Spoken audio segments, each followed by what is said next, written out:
normalidad, que va a estar dirigida por el doctor Julio Corcuera Portugal, viceministro de Seguridad Pública.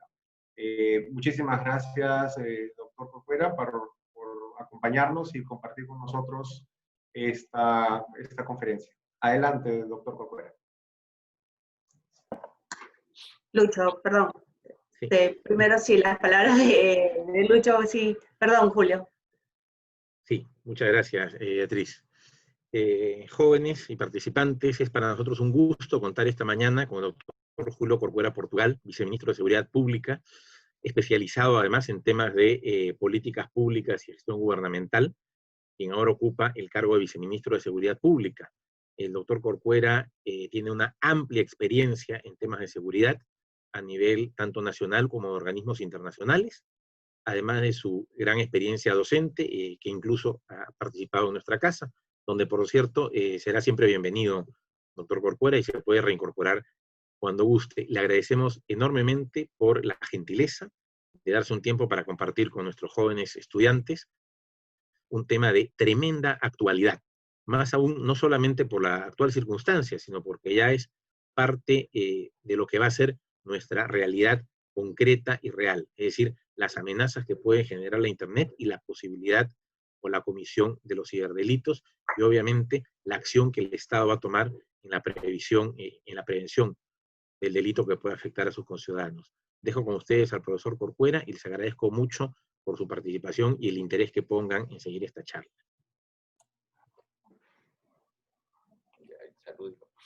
Muy buenos días, es para mí un honor poder, estimados alumnos, miembros de la comunidad universitaria de la Universidad Privada de Ciencias Aplicadas, saludarlos.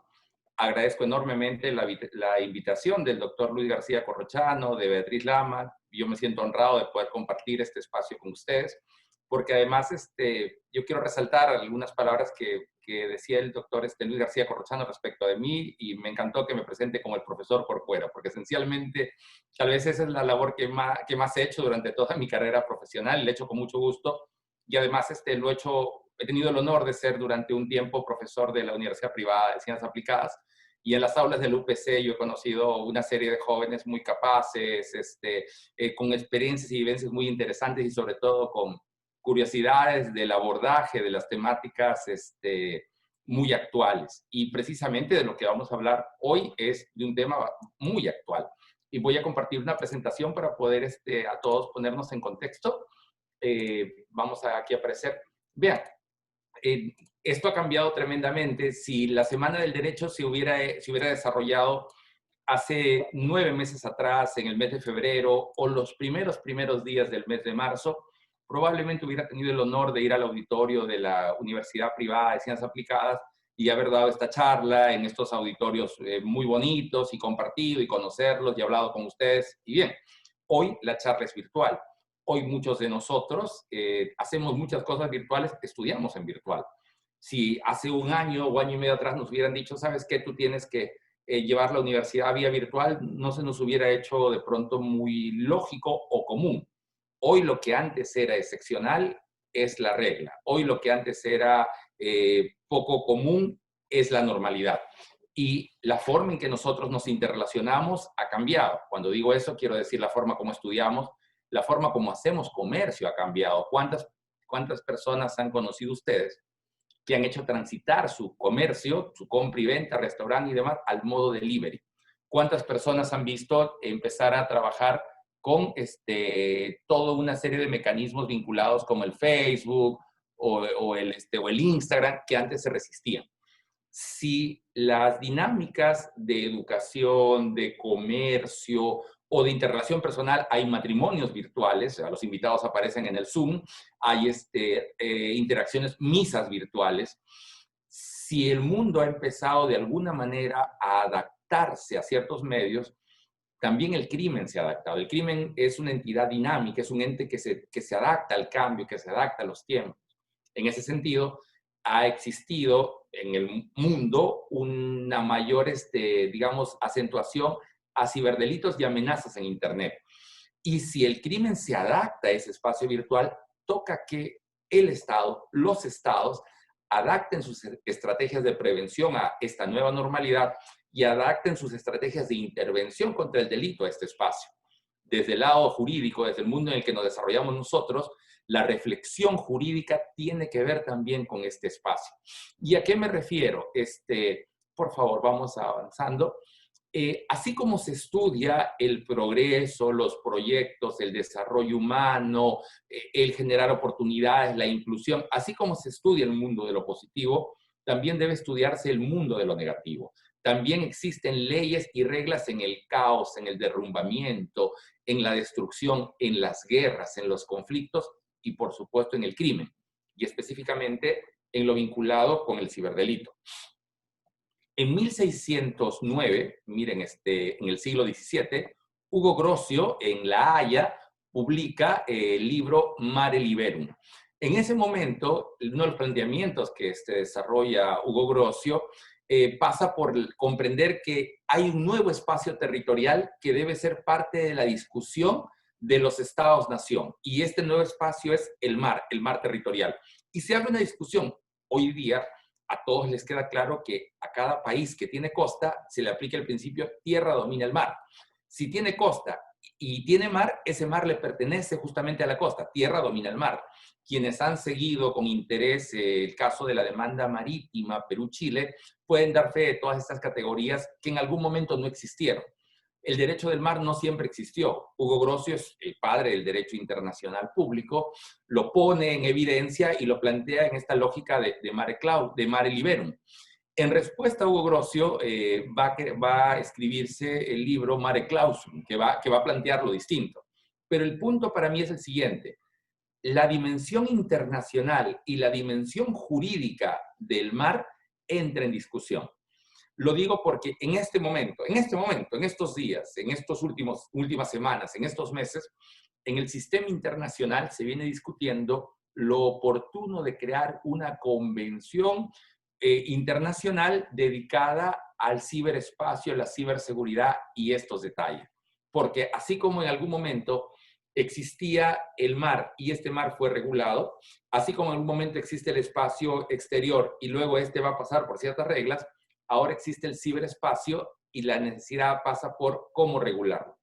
Quiero citar a Barrini y Renard, que han publicado mucho de este tópico, en este siguiente punto. ¿Qué dicen estos autores? Es que, comienza la cita, el ciberespacio es comparable a otros bienes comunes mundiales, como alta mar, el espacio aéreo y el espacio ultraterrestre.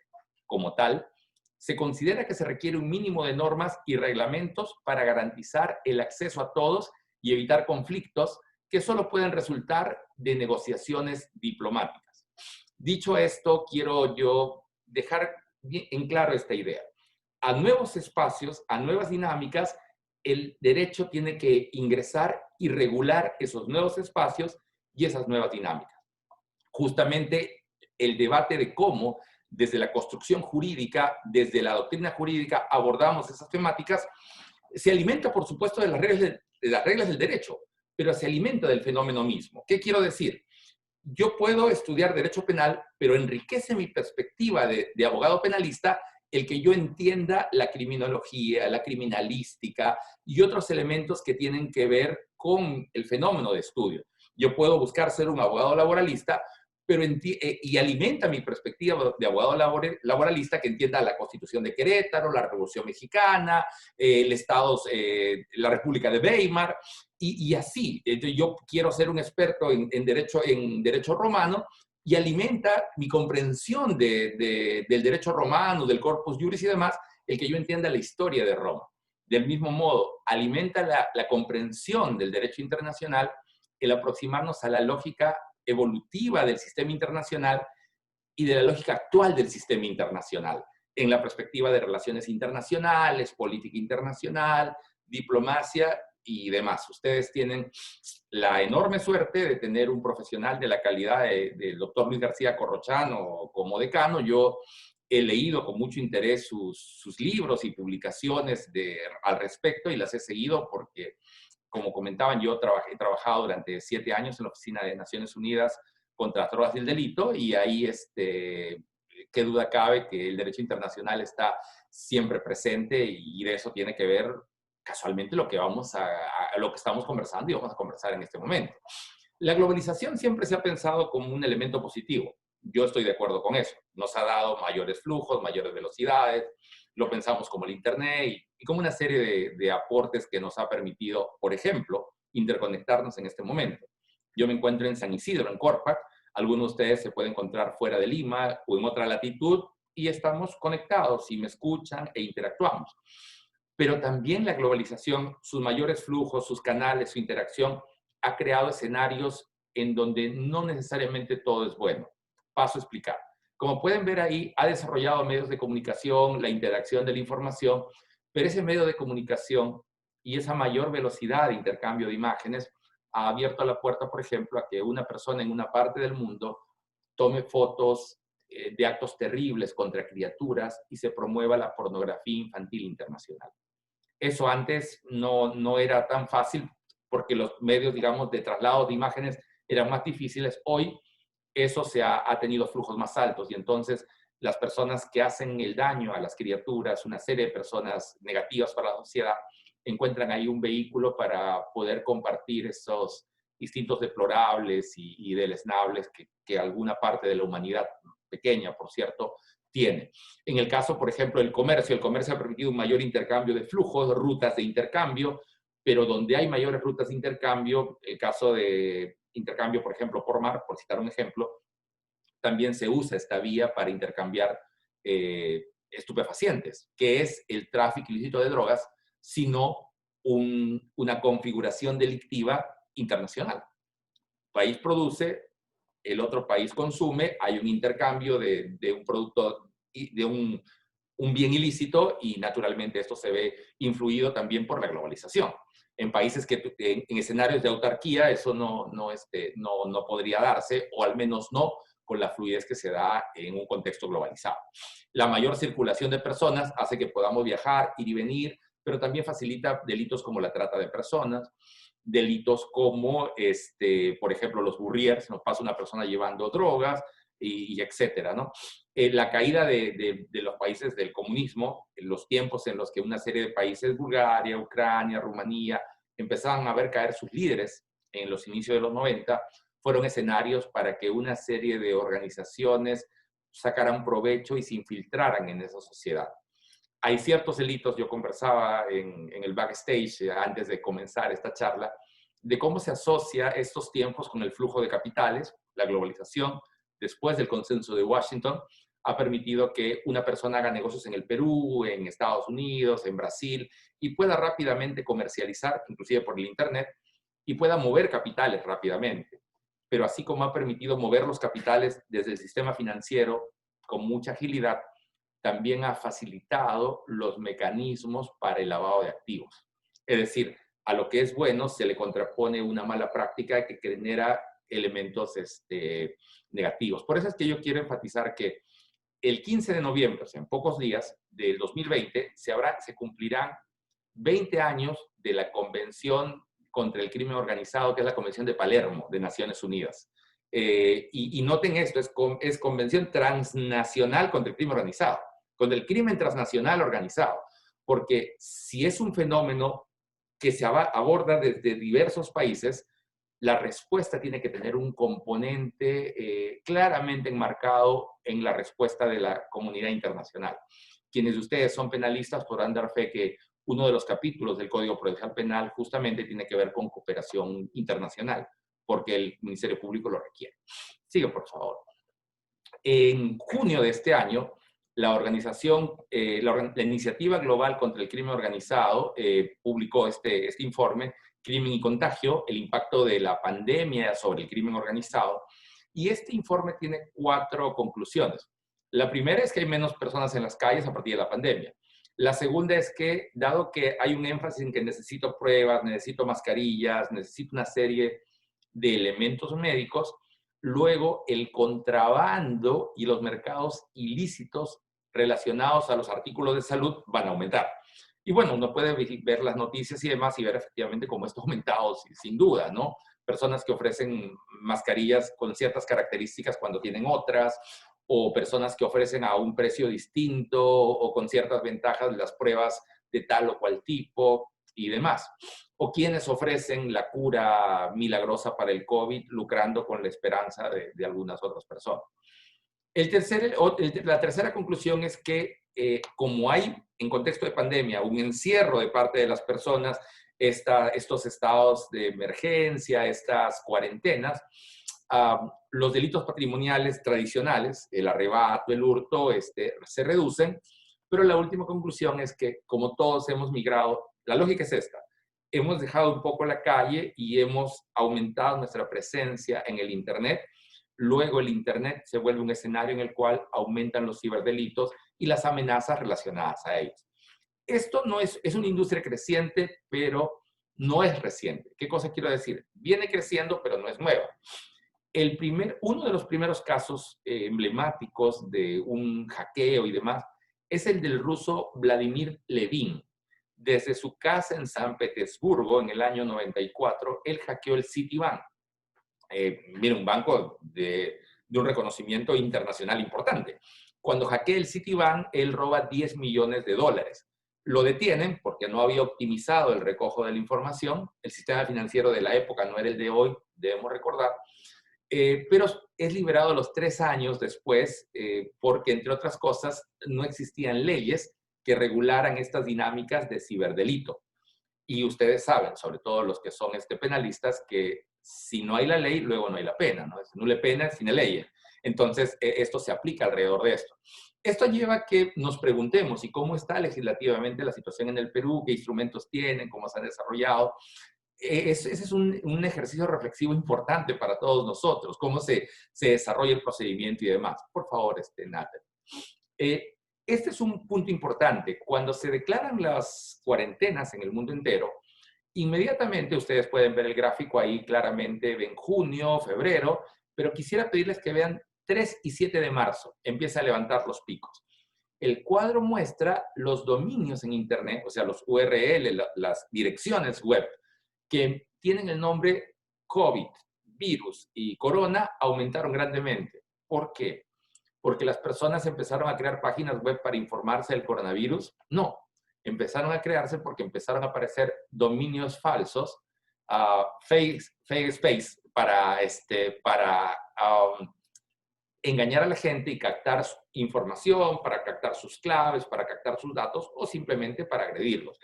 Recuerden que cuando comenzó la pandemia solían circular por el WhatsApp anuncios como 3 meses de Netflix gratis, haz clic acá y llena acá para que esto ocurra.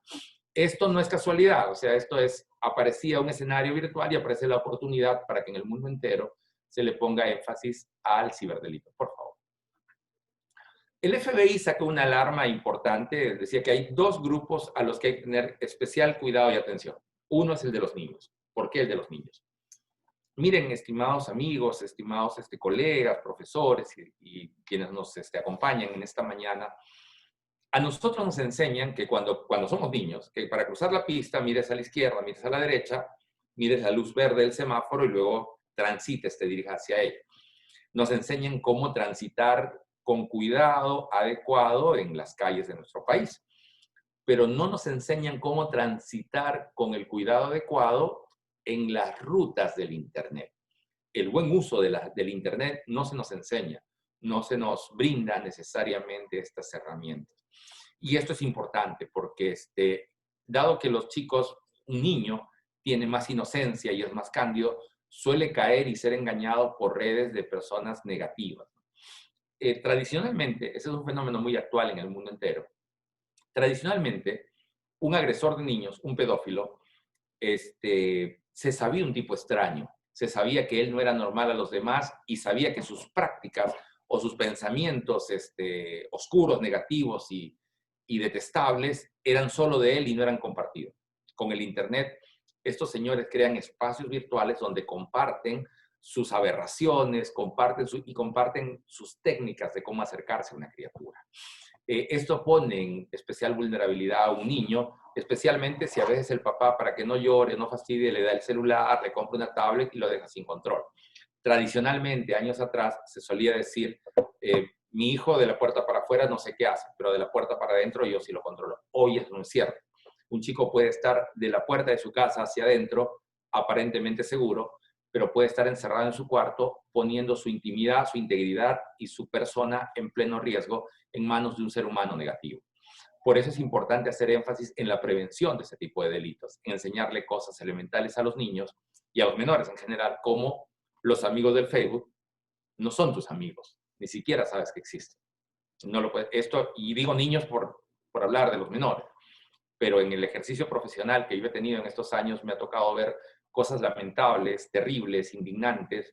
Una chica adolescente, por ejemplo, que es bonita, es una chica guapa, una niña guapa, ella sueña con ser como el personaje que mira en la tele, y entonces se encuentra un Facebook que ofrece academia de modelaje y demás, y manda su foto en cuerpo entero, y luego su foto de perfil, y luego le hacen un casting para que sea modelo. La página de Facebook efectivamente parece seria, y es captada y agredida en su integridad, agredida sexualmente y grabada la agresión además, y luego víctima de chantaje. Esto, por ejemplo, yo quisiera decir que solo le pasa a los más caros, pasa hasta adultos. Ustedes ingresen en YouTube y pongan algo así como alcalde es secuestrado por Facebook, y van a ver el caso de un alcalde que tiene una amiga por Facebook. El alcalde tiene una aventurita por Facebook y viaja del interior del país a Lima para encontrarse con su amiga, y termina secuestrado, amarrado, y terminan pidiéndole rescate a su familia, por ejemplo. Supone que es un alcalde, un líder comunitario, una persona con experiencia, y está en riesgo. Pues, ¿qué decir de...? Yo no pretendo que me contesten, pero mírense al interior. En su Facebook, ustedes tendrán personas que no conocen, que nunca vieron en su vida. En su Facebook habrán conversado con personas que nunca vieron y no conocen, probablemente. El otro grupo, uno es los menores. El otro grupo con el que hay que tener especial cuidado son los inmigrantes digitales. Y aquí me dirijo a todos los adultos de mi generación. Ustedes recuerdan, yo cuando era niño, recuerdan que las tareas nos las dejaban en máquina de escribir, por ejemplo, y uno hacía su tarea en máquina de escribir y tipeaba en la máquina y volvía y se equivocaba. Al final tenía que tipear de nuevo. Ahora con la computadora es más fácil. Recuerdo que había libros a mimeógrafo, una máquina que a mano uno le empujaba y la máquina producía. Entonces, muchas personas hemos visto pasar la máquina de escribir, el mimeógrafo, el telegrama, las computadoras que funcionaban a DOS, hasta que aparece el sistema de ventanas de Windows, hasta las computadoras de hoy. Nos hemos adaptado a los tiempos. Hay personas que se han adaptado mucho más tarde, que no son los nativos digitales, que son los alumnos que ahora están en quinto, sexto, séptimo ciclo de la UPC, sino que son inmigrantes digitales. Algunos de ustedes, estimados amigos, por ejemplo, probablemente se haya dedicado a enseñarle a sus padres cómo entrar al Facebook, o cómo hacer esto o aquello en Internet. Entonces, el inmigrante digital también se pone en riesgo. A veces pasa, el otro día en un taller un señor me preguntó que he visto que han comprado un montón de cosas con mi tarjeta de crédito, han comprado en Estados Unidos y demás, y no sé cómo lo han hecho si mi tarjeta de crédito siempre estuvo conmigo. Le preguntaba y me decía que una persona cercana a él le tomó fotos a sus tarjetas. Bueno, con los datos de la tarjeta, ustedes saben, sin quitarle la tarjeta, sin usar violencia, se puede uno tomar por asalto los recursos de la otra persona.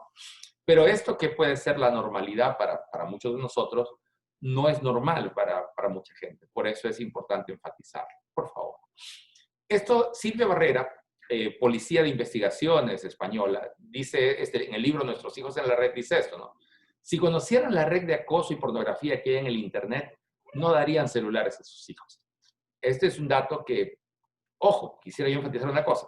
El Internet es importante, el Internet es positivo, da cosas muy buenas al país, a la sociedad en su conjunto, al mundo. No quiero decir que no al Internet, lo que quiero decir es que así como nadie va a decir no a los autos o no al tránsito, sino que debemos transitar con el cuidado del caso por las calles, tenemos que promover un buen uso del Internet y la prevención del mismo, por favor. Estos son algunos casos, por ejemplo, acá quiero diferenciar ciberdelito de amenaza en el Internet. Por ejemplo, si yo uso un mensaje de WhatsApp o uso un mensaje de SMS, un mensaje de celular, para robarte tu dinero, para que deposites, eso yo estoy estafándote. De repente te pongo un mensaje en Facebook, vendo bicicleta con tales características a tal precio. Tú me depositas y yo no te vendo nada, yo te estafo. Uso la red para estafarte. Es una estafa. Eso no es ciberdelito. Yo te he estafado teniendo como medio el Internet. Aquí es la lógica del medio. Pero si yo, por ejemplo, soy un hacker y me meto al sistema informático de la UPC y le secuestro su información, eso se llama ransomware. Le secuestro su información y luego le digo, tú quieres la información de tu data y tal, te cobro $1.000.000 para dártela. Ese es ciberdelito, en el sentido puro de la palabra. Por ejemplo, si yo uso el hacker y me meto al sistema informático del Poder Judicial, digamos, y lo hago colapsar y luego le pido dinero para devolverle sus claves, eso es ciberdelito, en el sentido estricto de la palabra. Si yo uso el Facebook o el WhatsApp para microcomercializar droga, eso es usar el Internet como medio para microcomercializar droga. ¿Se entiende la diferencia?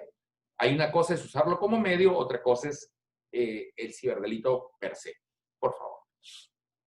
Entonces, por eso es que aquí aparecía, pueden entenderlo el ciberdelito como un fin en sí mismo, ransomware, malware, etcétera, etcétera, como un medio, o bueno, como un método, ¿no? Piratería online, etcétera, etcétera. Ustedes han seguro encontrado al amigo que le dice, oye, la película está en internet, entra en esta página, aquí la encuentras, ¿no es cierto? Encuentra uno también este tipo de cosas. Algunos de ustedes habrán leído artículos en ExiHub, por ejemplo, ¿no? Por favor. Por eso es importante informar, sensibilizar, divulgar y prevenir ese trabajo. Por favor. Esto es lo que hemos venido haciendo en el Ministerio del Interior y directamente con la iniciativa, con la estrategia multisectorial Barrio Seguro, este tipo de afiches, pero no el afiche en sí mismo, sino los materiales que hemos trabajado, ¿no? Sigue, por favor. Que son videos, sigue, por favor. Videos lúdicos, talleres dirigidos a niños. De pronto para un niño no es tan atractivo escuchar a un adulto como yo, sino que desarrollamos una serie de dibujos animados que a través del dibujo, a través del elemento lúdico, se emitía y se compartía un mensaje. Esto está graduado para niños, para adolescentes, y trabajamos de la mano con la División de Alta Tecnología de la Policía Nacional del Perú. Esta división hace un trabajo silencioso, pero hace muchísimo, se esfuerza grandemente por proteger y por colaborar en la protección de niños y niñas peruanos. Muchas veces su trabajo no es reconocido plenamente, no es que todo el mundo tenga que verlo, pero yo les doy fe que ahí hay un grupo humano que denodadamente hace los esfuerzos del caso por detener, interceptar y evitar que estas personas agredan a criaturas y naturalmente se prevenga el ciberdelito en todos sus ámbitos, ¿no? Esto esencialmente es lo que yo he querido compartir con ustedes. Habría muchas más cosas que decir. El tiempo siempre va a ser corto, pero lo que yo quiero es motivarlos a que puedan navegar el tema, explorar el tema, a que naveguen con cuidado en Internet y que vean riesgos que existen alrededor de ello, y que a este tipo de espacios en los que se intercambia experiencia, información dentro de la Semana de Derecho de UPC, sean también un espacio para que su curiosidad y su motivación por estudiar y aprender se oriente a una dinámica del derecho que tiene implicancias con el derecho penal claras, que no es del futuro, es más presente de lo que muchos de nosotros imaginamos y que tiene muchas aristas en debate, y que justamente la promoción del debate, de la reflexión y el poder disfrutar de un nuevo aprendizaje son características y cualidades que yo siempre he encontrado en UPC y que me permiten a mí tener el gusto y el agrado de compartir este espacio con ustedes. Yo les agradezco enormemente, me pongo a su disposición y debo despedirme para continuar con la agenda diaria de un trabajador del Estado. Un gran abrazo, un gran saludo para todos ustedes. Doctor Corcuera, una pequeña pregunta, justo alineada a una charla que vamos a tener también en la tarde. Y es una charla que está relacionada ha sido asignada de esta manera: desafíos de los derechos digitales y la soberanía de los datos, cómo garantizar el interés soberano de un Estado en regular los efectos locales de Internet sin infringir los intereses de otros Estados. Eso podría incluir temas que podrían ser de soberanía en temas penales, por ejemplo, o ciberdelitos. ¿Cómo usted ve ese tema en relación a esta soberanía de los datos? Sí, qué bonita la pregunta. No sé quién la ha hecho, pero felicitaciones a quien lo haya planteado, porque es una pregunta bien informada y demás, y me da pie para comentar eso. Eso se está discutiendo en este momento. Hace 20 días yo he tenido la oportunidad de participar como mediador en un foro que se ha desarrollado en Viena, porque los países están discutiendo qué posición toman. Pongamos un momento que ustedes son representantes diplomáticos del Perú ante la Asamblea de Naciones Unidas, donde se está discutiendo el tema. Y los estados se están preguntando qué posición tenemos sobre el derecho a la intimidad respecto a los datos públicos, por ejemplo, qué posición tenemos respecto al requerimiento de información de tal o cual. No hay una posición, digamos, esta es la correcta. Hay un debate de posiciones que son muy actuales y son muy presentes. Debo decir una cosa que es importante. En este punto, estimado, ingresa también lo que se conoce como la ciberdiplomacia, ¿ya? Que va más que es distinta a la diplomacia digital, aunque complementaria.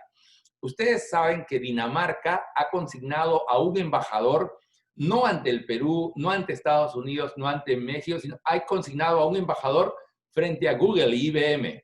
Es decir, lo ha acreditado frente a ellos. ¿Por qué? Porque entiende que Google, IBM, por ejemplo, y este tipo de empresas tienen un poder sobre tu información. Frente a Facebook lo ha acreditado. Porque entienden que Facebook tiene un poder sobre tu información que tiene implicancias importantísimas para el Estado de Dinamarca. Esto es una innovación tremenda, ¿no? Porque consignar a un embajador para que defienda los intereses daneses frente a estas empresas vinculadas al Internet representa, en términos de derecho internacional, un enfoque completamente distinto. Pero alguien dirá, Google, Facebook, no son estados soberanos. Claro que no lo son, pero yo creo que ninguno de nosotros duda el impacto enorme que tienen en nuestra vida privada, en nuestra vida comunitaria, en el marco de las elecciones, en el marco comercial, este tipo de empresas y el hecho de que nosotros seamos parte de esa gran red. El debate es, ¿podemos nosotros ingresar a tener o qué rol le damos como actor jurídico internacional a estas empresas? No por su capacidad económica, por su capacidad de manejo de datos sobre nosotros.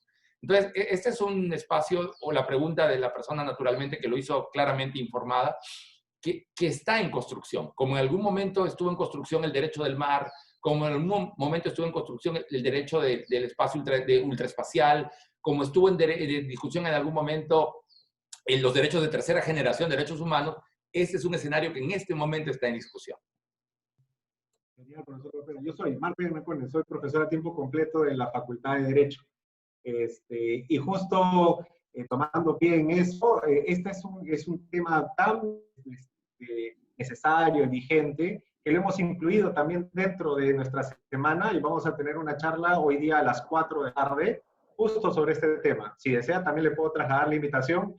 Va a ser hecha por un profesor, Andrew Woods, de la Universidad de Arizona, y que justo su tesis, que está evaluando el doctorado, está relacionado al tema. Ya ha explorado justo las posiciones que están en Sudamérica en debate. Entonces, la invitación está abierta, profesor Corcuera, y también al público en general. Muchísimas gracias, muchísimas gracias. Ok, listo. Entonces, le cedo la palabra a la directora de carrera, la doctora Beatriz Miranda. Gracias, Marco.